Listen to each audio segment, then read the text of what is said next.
"Who let her in?" The voice sliced through the marble hall like a blade. Every servant in the Blackwood Manor held their breath, turning toward the entrance. Beneath towering archways and a cascade of crystal chandeliers, a lone figure emerged. Jasmine Carter stood still, clutching a crumpled envelope tightly to her chest. She wore a modest, worn-out dress, hair neatly tied back, and the curve of her pregnant belly could no longer be hidden beneath the thin fabric. Her eyes scanned the faces now staring at her, some curious, some judgmental, but no one spoke.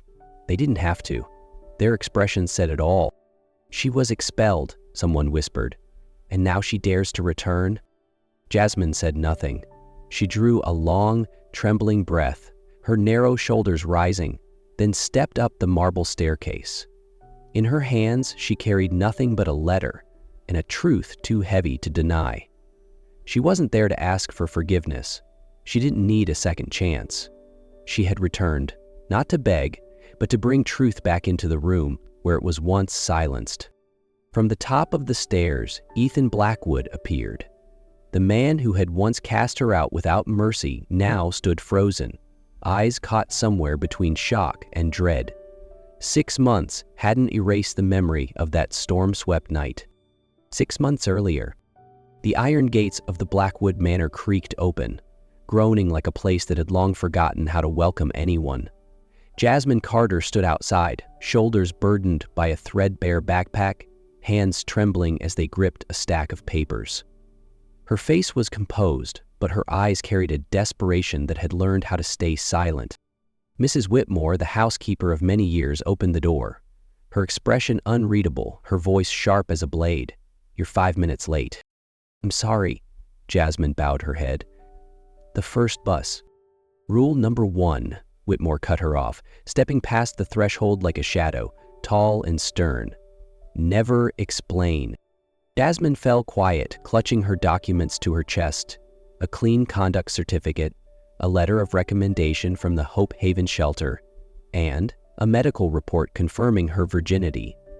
A revolting requirement, but her only ticket in.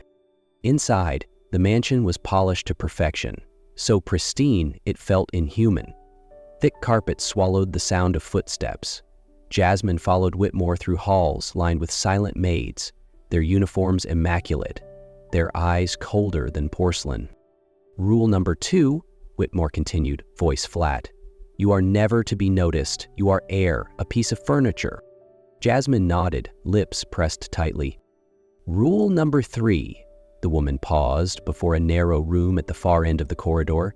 "You are never to step inside Mr. Blackwood's study, under any circumstances." The door shut behind her and Jasmine finally exhaled. She pressed a hand to her chest, feeling the rapid thump of her heart.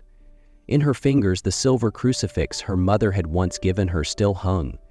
She clutched it tightly, as if anchoring herself to a world not yet lost. In that tiny room, Jasmine whispered to herself, "Not this time. I won't break. This time." The library was Jasmine's first assignment, a vast room with dark wooden walls, a ceiling that reached toward the heavens, and thousands of old books stacked in solemn silence like eternal witnesses. Jasmine moved like a shadow, the dust cloth trembling slightly in her hands as she cleaned shelf by shelf. The chime of the grandfather clock startled her, and then she felt it, a shift in the air, cold, sharp. Someone was watching her. "Who authorized your entry?"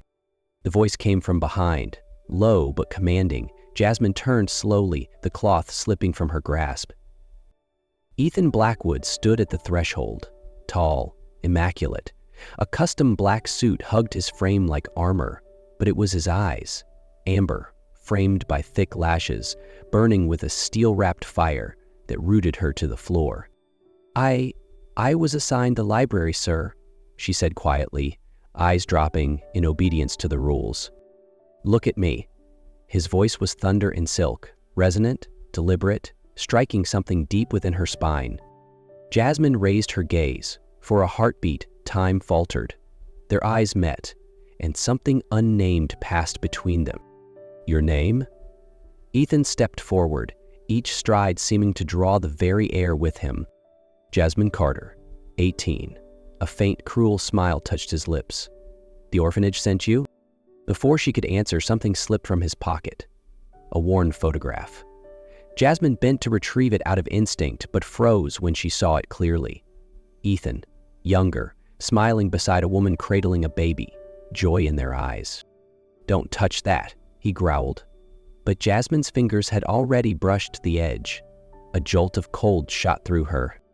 The storm struck New York City like the return of a long-forgotten curse. Thunder roared, winds howled, and rain fell in sheets, as if some forsaken god had decided to weep in fury. Jasmine Carter sat in the back of the taxi, gripping her old cell phone, left behind at the Blackwood Manor. It was her only connection to the orphanage and to Sister Jasmine, who might find records about her mother. At 11 p.m. The iron gates loomed through the downpour. Jasmine stepped out, her thin coat soaked instantly as she approached the service entrance. Mrs. Whitmore had warned her once, "If you ever use this key without just cause, don't bother coming back." But Jasmine had no other choice. Inside, the mansion was cloaked in darkness. Only a faint glow leaked from the study. She retraced her steps through the marble corridor, heading to the supply room, where her bag likely was. A crash rang out. Thunder or something else, she wasn't sure. And then the unmistakable clink of glass on glass. From the study, she hesitated, then moved. The door was ajar. Ethan stood near the window, his silhouette framed by lightning. A half-empty bottle of whiskey dangled from one hand, his white shirt stained with blood, left hand cut and dripping. "The maid who doesn't follow rules," he rasped without turning. "Looking for more photos that aren't yours?" "You're bleeding," she whispered, stepping closer. He let out a bitter laugh. "Sharp eyes, it's the anniversary of my wife's death. What would you know about loss, Jasmine?" She didn't back down. "Pain doesn't care about social class, Mr. Blackwood." He advanced. "Are you lecturing me now?" His shadow loomed like a storm. "You're just someone who's already lost everything," Jasmine said, lifting her chin. "And that's exactly why I'm not afraid of you." Silence. Then Ethan murmured, "You've never belonged to anyone, have you?" Jasmine said nothing. A small nod was answer enough.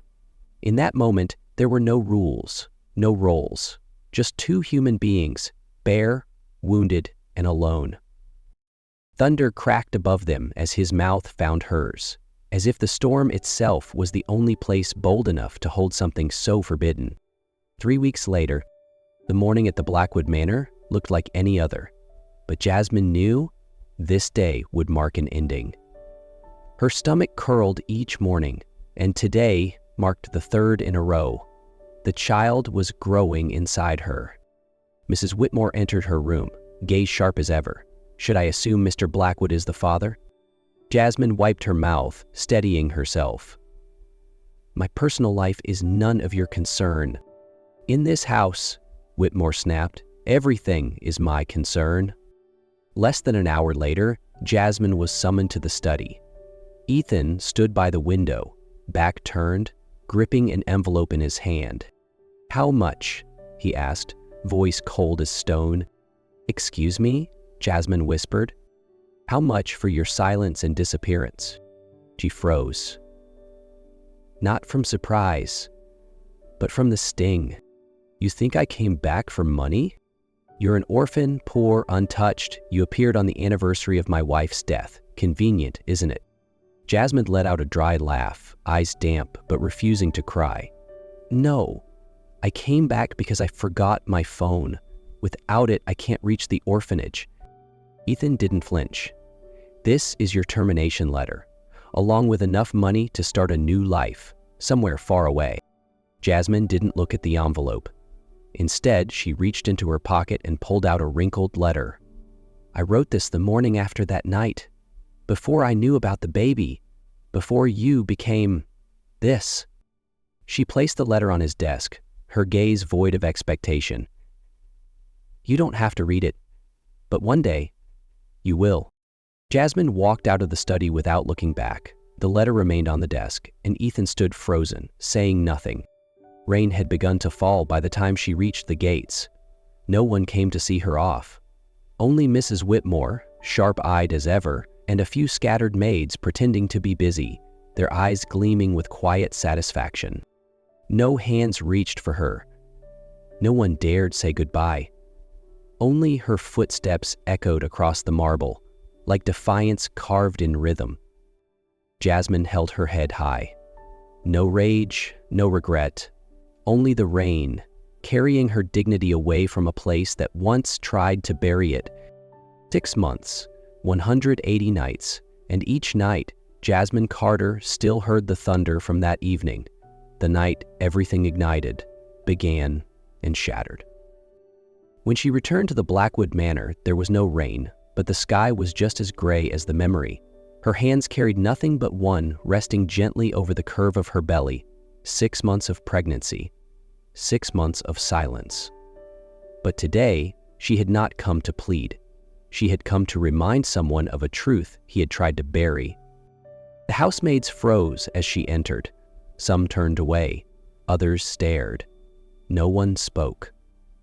Once, she had been the maid, the untouched girl who trespassed where she shouldn't. Now she returned, belly unveiled.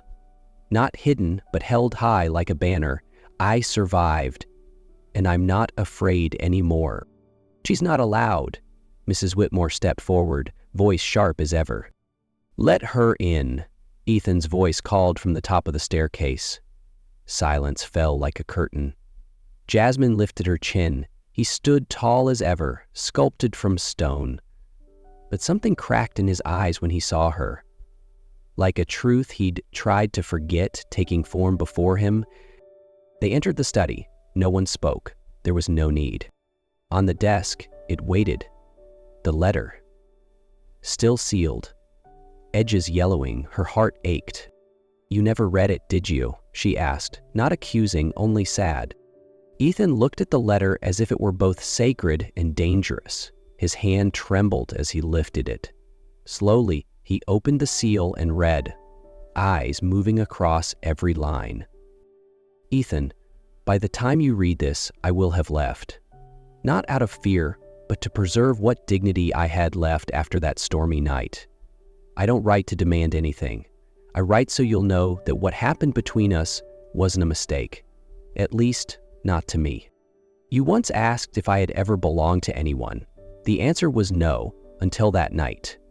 I didn't belong to you in the sense of possession, but in the way two broken people sometimes find each other in the ruins, if only for a moment.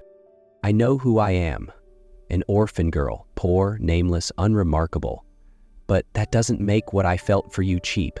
It was real, and it deserves to be acknowledged. When I touched that photo of you and the woman from your past, I wasn't trespassing.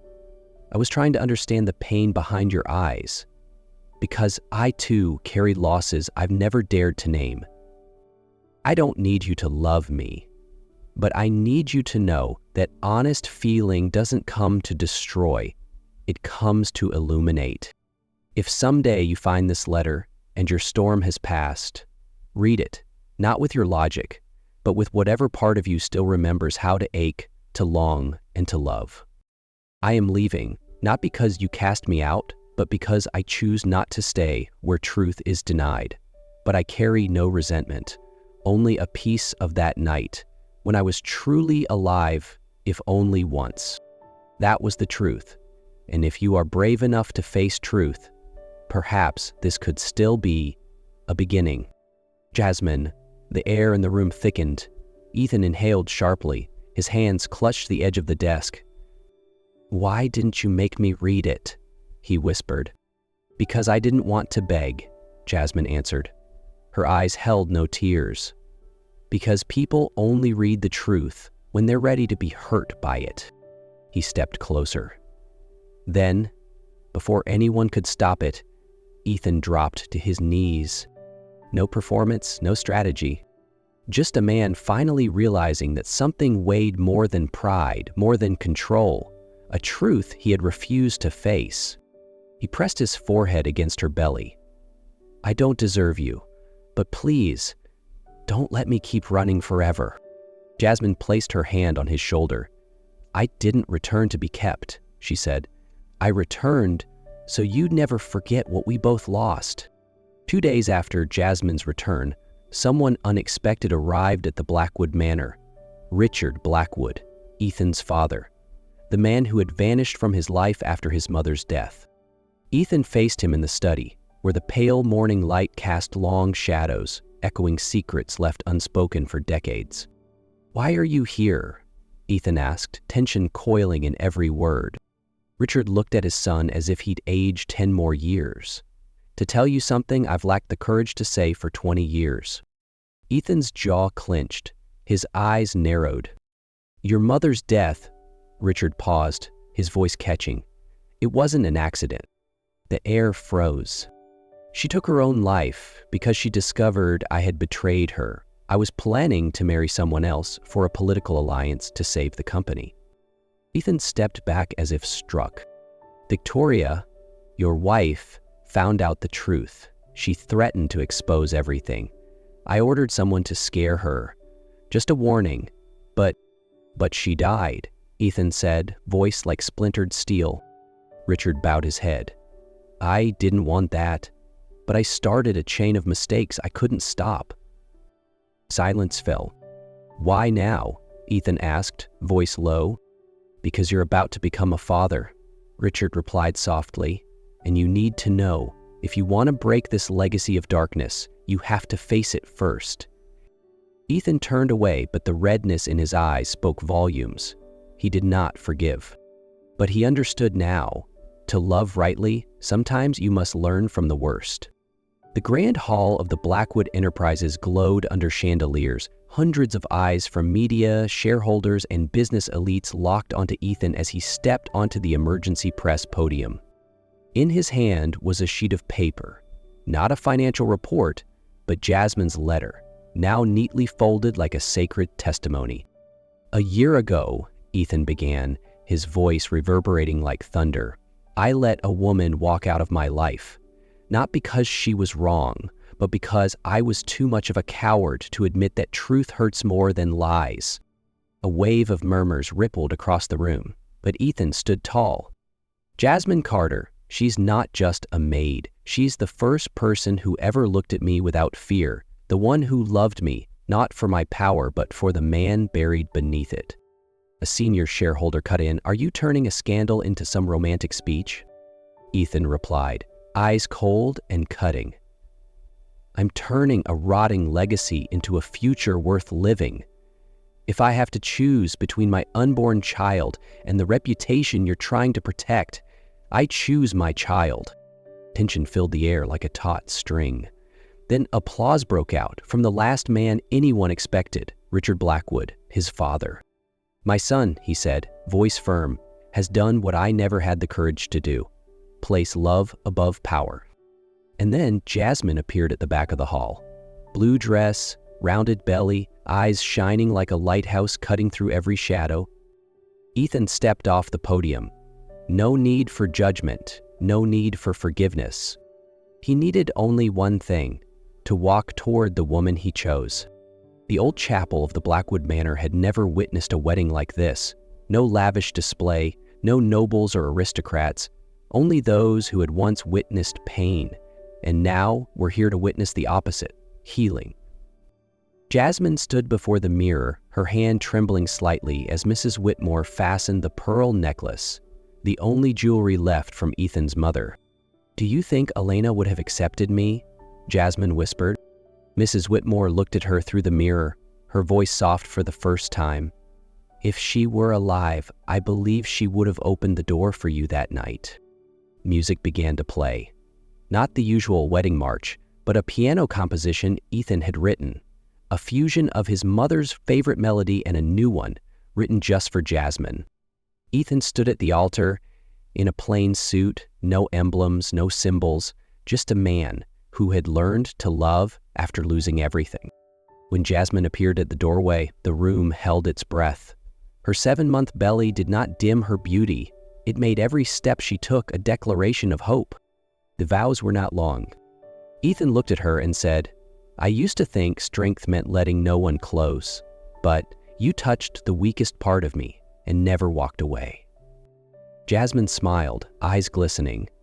I used to think love was a privilege for those who had everything, but you taught me it's a choice, and today, I choose you." They exchanged rings, simple, unadorned, melted from the gold of his mother's heirloom and the silver from Jasmine's childhood crucifix. A new legacy, born not from status, but from pain that had been forgiven. The first contraction came at dawn, just as sunlight spilled through the bedroom window. Jasmine lay with her head on Ethan's chest, their fingers tightly intertwined, as if time could no longer pry them apart. "It's time," she whispered, lips trembling, but her eyes steady, fearless. Ethan rushed her to the hospital, urgent but not panicked. From the moment they entered the delivery room, the world held its breath. As Jasmine screamed in labor, Ethan gripped her hand, not to control, but to carry the weight with her. He was no longer the cold-hearted businessman of a year ago. He was a father, trembling, waiting for the first cry of his daughter. And then it came. A cry, strong, fierce, as if tearing through every silence that had ever bound the Blackwood name. Jasmine wept. Ethan wept. And when the nurse placed the baby in their arms, every apology, every regret, every loss melted away. "What will we name her?" he asked, voice thick with emotion. Jasmine looked down at their daughter, jet black hair, warm brown eyes, then turned to him and said, "Elena, after your mother, because she deserves to be remembered for something beautiful." Ethan smiled through his tears. Elena Blackwood. A tiny soul, an old name, a new meaning. And in that moment, as Jasmine cradled their daughter and Ethan wrapped his arms around both, they were no longer the legacy of pain. They weren't rewriting the legacy, they were building a new one, not from empire, from empathy, not from might, from mercy. Time passed, the old scars faded, but instead of vanishing, they became memory, and memory became the foundation of a different kind of future. At the Blackwood Manor, the piano no longer played lonely notes. Now, it sang each late afternoon under the tiny fingers of Elena Blackwood, a little girl with her mother's eyes and her father's hands. Jasmine was no longer the orphan girl standing in the rain. Ethan was no longer the man hiding from truth. They were a family, not perfect, but honest and brave. Richard, the father who once lost everything to power, now sat quietly in the garden each morning, rereading old letters his wife once wrote, with eyes that had finally learned how to weep.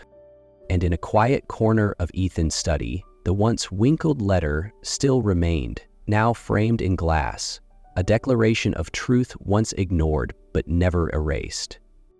If anyone asked what was the strongest thing they had ever done, the answer would not be building a corporation or winning public favor. It would be to love,